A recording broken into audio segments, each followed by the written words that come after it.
Hello, good morning everyone. So today we will discuss our next topic, that is C value. Now see बच्चा, C value होता क्या है? ये total DNA content है किसी cell का जिसके अंदर आपके वन सेट ऑफ क्रोमोसोम हो, और इसकी यूनिट जो होती है वो पिकोमीटर होती है. तो वन सेट ऑफ क्रोमोसोम में जो टोटल डीएनए कंटेंट होगा सेल का, उसी को हम क्या कहते हैं? उसका सी वैल्यू कहते हैं. ओके, नाउ सी, उसे हम अच्छे से समझते हैं इस डायग्राम से. देखिए, ये सेल साइकिल में हमने बात की थी कि एक डिप्लॉयड सेल से हम शुरू करते हैं. अब यहाँ पर एन सेल के अंदर सी वैल्यू देखा जाता है. यहाँ हमारे पास सेल क्या है? 2n. तो 2n अगर आपके पास क्रोमोसोम नंबर है तो यहाँ पर सी वैल्यू भी क्या हो जाएगी? 2c हो जाएगी. अगर यहाँ n होता तो यहाँ सी वैल्यू क्या हो जाती? c हो जाती. तो यहाँ पर डिप्लॉयड के अंदर 2n के अंदर सी वैल्यू भी क्या होगी? 2c होगी. सी वैल्यू डीएनए है. ओके, इसके बाद ये सेल आपका क्रॉस करता है G1 फेज को. G1 फेज बच्चा क्या है? प्रिपरेटरी फेज है ना? प्रिपरेटरी फेज है इंटरफेज का. तो इस टाइम पर क्या होता है कि सेल के अंदर जो भी प्रोटीन्स हैं, आरएनए है, एनर्जी है, वो फॉर्म होती है. बट इसके डीएनए पर तो कोई फर्क नहीं पड़ता. तो यहाँ पर G1 खत्म होने के बाद सेल की ग्रोथ हो गई है, साइज बढ़ गया है, पर उसके अंदर क्रोमोसोम अभी भी वो डिप्लॉयड सेल है और सी वैल्यू क्या है? 2c. Then this cell now enters into the S phase. S phase में हमने पढ़ा था मेन क्या होता है?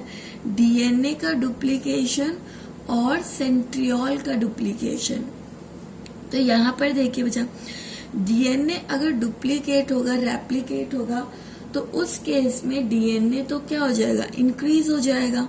सो यहाँ पर एस स्टेज खत्म होने के बाद हम देखते हैं कि यहाँ सेल तो अभी भी डिप्लॉयड है. ठीक है, सेल डिप्लॉयड है, बट यहाँ पर एस फेज के बाद जो डीएनए कंटेंट है वो डबल हो चुका होगा. तो अगर पहले वो 2c था तो वो 2c से अब क्या हो गया है? 4c हो गया है. देखो, ये आपका क्रोमोसोम है. क्रोमोसोम किससे बना हुआ आता है?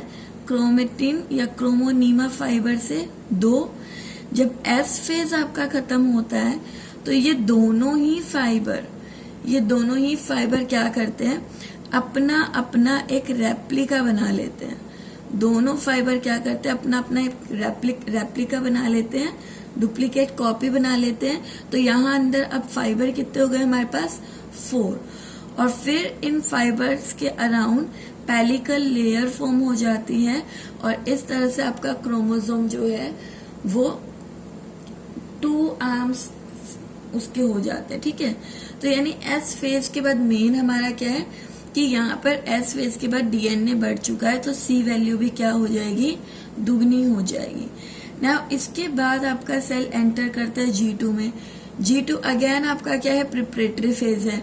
तो यहाँ प्रोटीन, आरएनए फॉर्म होते हैं, एनर्जी फॉर्म होती है, पर डीएनए पर कोई फर्क नहीं पड़ रहा.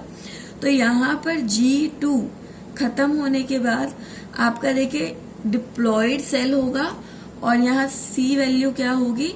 4c ही होगी. ना G2 के बाद आपका सेल एंटर करता है किस में? माइटोसिस में, एम फेज में. एम फेज में बच्चा एना फेज तक आपका सेल इस तरह का दिखता है, जहां पर आपके जो क्रोमोसोम होते हैं वो स्प्लिट होकर हाफ आपका डिवाइड हो जाते हैं. ओके, सो यहाँ देखिए, यहाँ पर जब तक आपका एना फेज है तो अभी तक आपका सेल डिप्लॉयड, और यहाँ पर सी वैल्यू क्या रहेगी? 4c ही रहेगी. ठीक है, ऐसा नहीं है कि यहाँ पर आपका क्रोमोसोम हाफ हुआ पर डीएनए पर तो कोई फर्क नहीं पड़ रहा है, तो ये 4c रहेगी. लेकिन जैसे एना फेज खत्म हुआ और साइटोकाइनेसिस के बाद ये सेल डिवाइड हो जाए, तो फिर यहाँ पर सी वैल्यू क्या हो जाएगी? 2C, यानी कि डीएनए हाफ हाफ डिस्ट्रीब्यूट हो गया है। Okay, so this is your complete cell cycle. यहाँ पर रेड से आप कुछ रिप्रेजेंट कर रखा है मैंने। ये जो रेड है बचा, ये चेक पॉइंट्स होते हैं, यानी कि यहाँ G1 फेज के बाद एक चेक पॉइंट है जहाँ देखा गया है कि आपका G1 में जो जो काम होना था वो यहाँ पर कंप्लीट हुआ है या नहीं। लाइकवाइज G2 के बाद भी एक चेक पॉइंट है टू चेक आउट कि यहाँ पर जो जो काम आपका कंप्लीट होना था G2 तक वो हुआ है या नहीं। अगर ये चेक पॉइंट्स में आपका काम कंप्लीट नहीं होता है तो फिर सेल आगे डिवीजन में एंटर नहीं करता है।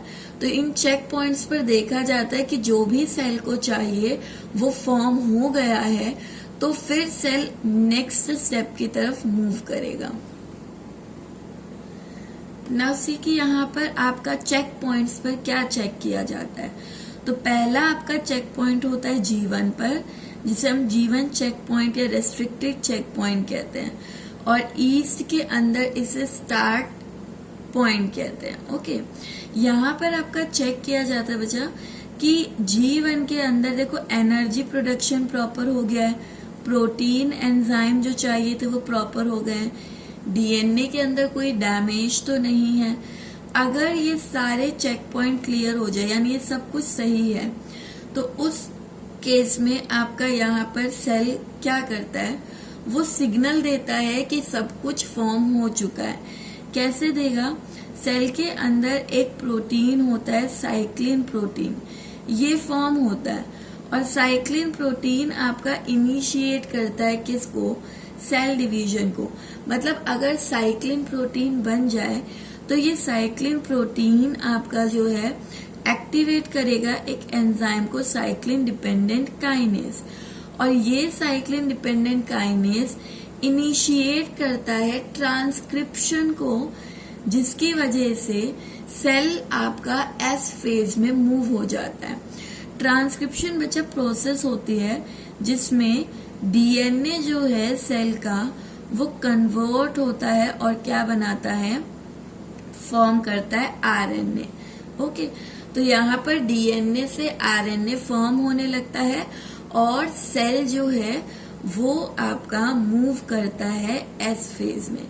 यहाँ पर अगर G1 चेक पॉइंट आपका क्रॉस हो जाए, दैट मीन्स कि अब सेल कमिटेड है कि अब वो डिवाइड होगा ही होगा।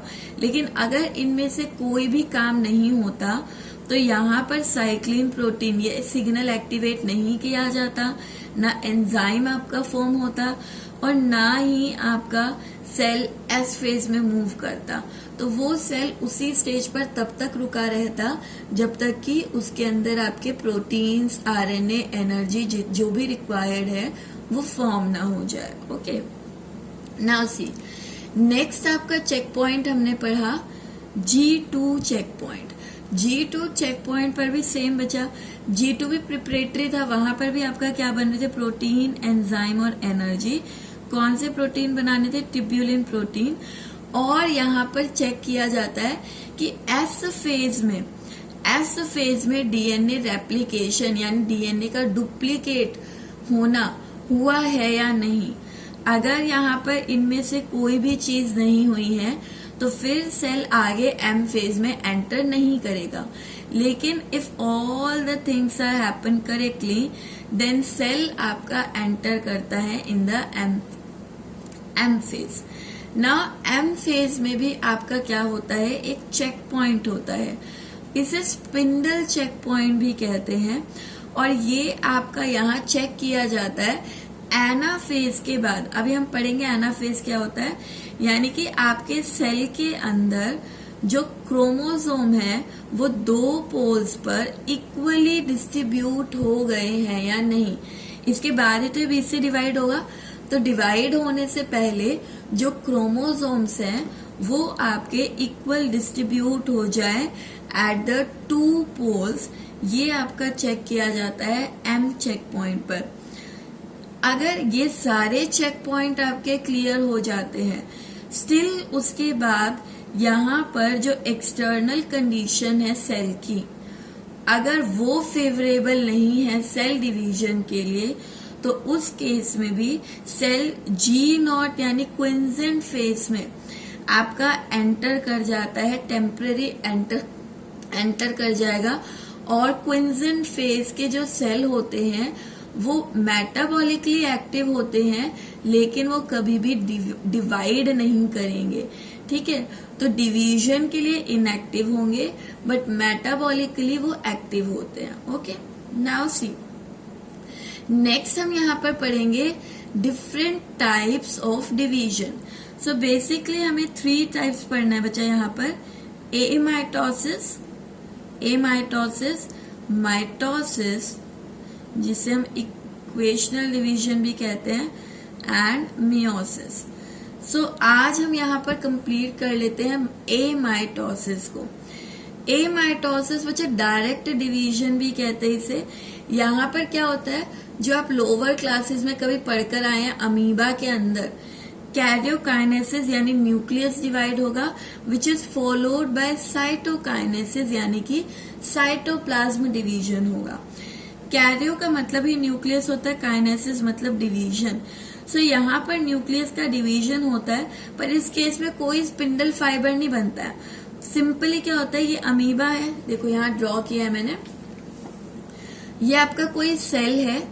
इस सेल का जो न्यूक्लियस है वो इलोंगेट होना शुरू हुआ, और वो इतना इलोंगेट, इतना स्ट्रेच होता है कि वो सेंटर से वीक हो जाता है और यहाँ पर स्प्लिट हो जाता है, ठीक है। सो यहाँ पर इलोंगेशन की वजह से कॉन्स्ट्रिक्शन बनेगी, डिप्रेशन बनेगा, और ये कॉन्स्ट्रिक्शन जो है इससे आपका न्यूक्लियस डिवाइड हो जाएगा। तो यहाँ विदाउट स्पिंडल फाइबर बनाए, यहाँ पर क्या होता है, न्यूक्लियर मेम्ब्रेन जो है, एक तो स्पिंडल फाइबर नहीं बन रहा, दूसरा यहाँ पर न्यूक्लियर मेम्ब्रेन भी इंटैक्ट रहती है और न्यूक्लियस डिवाइड करता है कॉन्स्ट्रिक्शन से। तो ये हम देख रहे हैं, ये कॉन्स्ट्रिक्शन हुआ, इससे डिवाइड करेगा, और न्यूक्लियर मेम्ब्रेन भी यहाँ पर इंटैक्ट है। जबकि नेक्स्ट हम यहाँ डिवीजन पढ़ेंगे जहाँ न्यूक्लियर मेम्ब्रेन आपकी क्या हो जाती है, डिसॉल्व हो जाती है। और इस तरह से ये सेल डिवाइड कर गया। जैसे ही न्यूक्लियस डिवाइड किया, इसके साथ साथ साइमल्टेनियसली जब न्यूक्लियस इलोंगेट हो रहा था, साइमल्टेनियसली जो सेल मेम्ब्रेन थी वो भी इनवर्ड की तरफ मूव होना शुरू हो जाती है। और यहाँ पर सेम, जब मेम्ब्रेन इनवर्ड मूव हुई, यहाँ पर मेम्ब्रेन में भी क्या डेवलप हुआ, कॉन्स्ट्रिक्शन, और इसी कॉन्स्ट्रिक्शन की वजह से साइटोप्लाज्म भी क्या हो गया, divide, and we get these 2 daughter cell. So इस तरह का डिवीजन आपको cyanobacteria, yeast, cartilage cell, endosperm, amoeba या फिर डिजीज्ड और ओल्ड सेल में देखने को मिलता है। Okay, and we have one drawback of this amitosis division is कि यहाँ पर क्योंकि न्यूक्लियस कॉन्स्ट्रिक्शन से डिवाइड हुआ है एंड सेम विद साइटोप्लाज्म, तो ये कॉन्स्ट्रिक्शन न्यूक्लियस में कहीं पर भी डेवलप हो सकता है। जैसे मान लीजिए ये इस तरह से डेवलप हो गया, तो इसकी वजह से एक तरफ आपका न्यूक्लियस ज्यादा चला गया और दूसरी तरफ आपका न्यूक्लियस कम है। तो मीन्स कॉन्स्ट्रिक्शन से अगर आपका सेल डिवाइड हो रहा है तो उसके अंदर न्यूक्लियस और डॉटर सेल के अंदर जो साइटोप्लाज्म है वो अनइक्वली डिस्ट्रीब्यूटेड होगा। यानी कि हमारे पास ये डॉटर सेल इक्वल नहीं बनी है। इनमें हो सकता है आपको एक छोटी डॉटर सेल मिले, दूसरी आपको बड़ी मिले, एक में आपको न्यूक्लियस छोटा मिले, दूसरे में आपको न्यूक्लियस बड़ा मिले, क्योंकि कॉन्स्ट्रिक्शन आपका कहीं पर भी डेवलप हो सकता है। Okay, so this is one type of your cell division. In the next part of video, we will study the next type of cell division, that is mitosis. This is all for today. Thank you.